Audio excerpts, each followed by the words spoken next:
প্রবাসীদের টাকা নিবেন, ওদের পয়সা খুব হালাল হয়।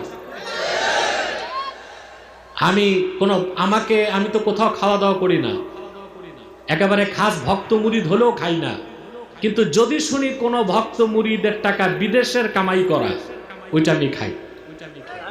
কারণ আমি জানি বিদেশে যারা কাজ করে ওদের কাজে ফাঁকি হয় না। রক্ত পানি করা ঘামের পয়সা প্রবাসীরা বাংলাদেশের জন্য পাঠায়।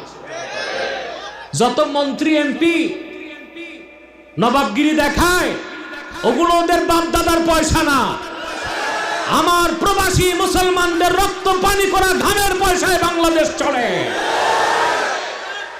কিন্তু বাংলাদেশে আসলে ঢাকা এয়ারপোর্টে ওদের সাথে যে আচরণ হয়, ফকির মিসকিনের সাথে এইরকম আচরণ মানুষ করে না। ওরা বিদেশ থেকে বুক ভরা আশা নিয়ে আসে 10 বছর পর দেশে ঢুকবে, কিন্তু আমার দেশের কাস্টম অফিসারের ব্যবহার, ট্রলিম্যানের ব্যবহার, পুলিশের ব্যবহার, কার পার্কিং এর ড্রাইভারের ব্যবহারে ওদের মনটা বিষিয়ে যায়, সমস্ত আনন্দ তাদের নিরানন্দে পরিণত হয়ে যায়।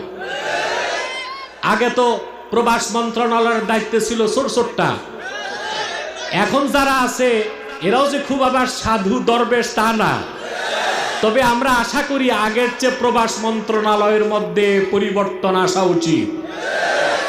প্রবাসীদের দুঃখ কষ্ট সরকারকে দেখতে হবে, বাংলাদেশে নামা মাত্র তাদের রাজকীয় সম্মান করতে হবে।